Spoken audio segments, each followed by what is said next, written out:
Bapak sebagai pimpinan tentu saja pernah memiliki atau menemui kejadian-kejadian di sekolah yang sifatnya itu harus diberikan keputusan, tetapi di situ ada pertimbangan-pertimbangan yang memberatkan. Artinya dari beberapa pihak yang ada masalah ini, apakah untuk pengambilan keputusan ini Bapak seperti apa? Karena kan ada unsur keadilan, harus ada unsur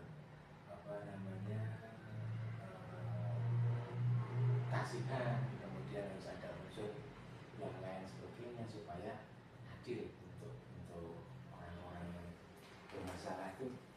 Pernah nggak seperti itu, Pak? Gini Pak Denny, sebenarnya kalau untuk masalah yang ditanyakan Pak Denny mengenai tentang keputusan, tapi ada dilemanya, kan gitu ya Pak Denny. Sebenarnya yang saya rasakan selama saya jadi pimpinan di sini itu adalah itu bagi saya keputusan ini mungkin keputusan yang pertama kali yang saya lakukan Pak Denny, ya, mengenai tentang dilema ini. Yaitu saya mempunyai murid Pak Denny, kelas 11, yaitu melakukan sebuah PKL atau praktik kerja industri di PT perusahaan kapal di Ketapang Gilimanuk. Nah, anak tersebut itu tidak bisa menjalankan sebuah tanggung jawab sebagai anak praktek, Pak. Nah, setelah itu di sini yang mana di kelas 11 itu kan 60% dari dunia kerja atau praktek, 40% itu dari pihak sekolah, kan begitu Pak Denny. Nah, setelah itu anak tersebut itu tidak bisa menjalankan tugasnya. Ya mungkin yang pertama itu anaknya tersebut datangnya untuk masuk ke kapal tidak sesuai dengan jadwal yang sudah ditentukan, terus izin sering, terus tidak masuk tanpa keterangan, itu terjadi ya. Dilemanya di sini di saat kenaikan kelas Pak Dini, mau naik kelas dari kelas 11 mau ke kelas 12 itu terjadi dilema Pak Dini. Yang mana di situ saya selaku pimpinan di sini ya saya harus bagaimana di situ mengambil keputusan tersebut. Banyak hal yang harus saya teliti dulu Pak Dini, karena di situ pengennya Bapak Ibu guru anak tersebut harus dinaikkan ke kelas 12.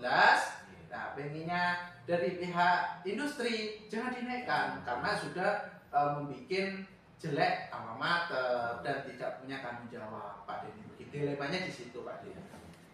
Terus ketika Bapak menghadapi persoalan seperti itu, apakah Bapak punya langkah-langkah atau strategi atau semacam prinsip lah supaya permasalahan ini terselesaikan?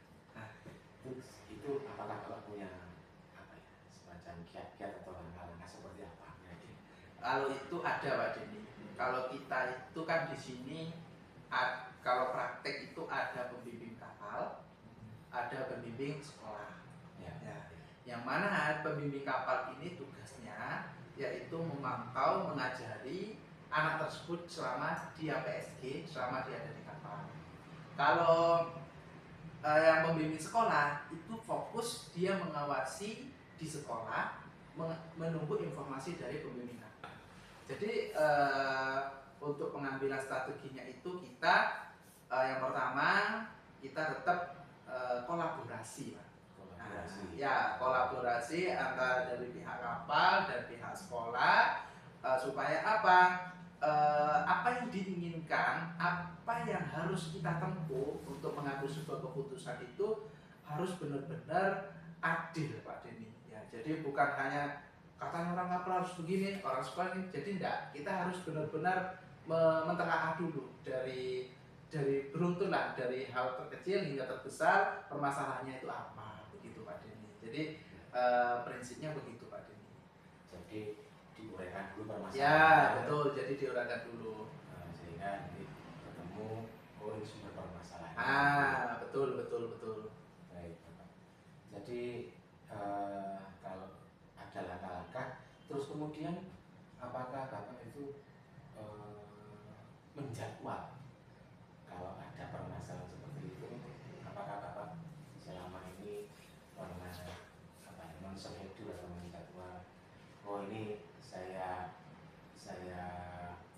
agendakan pada hari ini, saya agendakan pada hari ini, ataukah spontanitas Pak? Kalau kita Pak Denny itu adalah bukan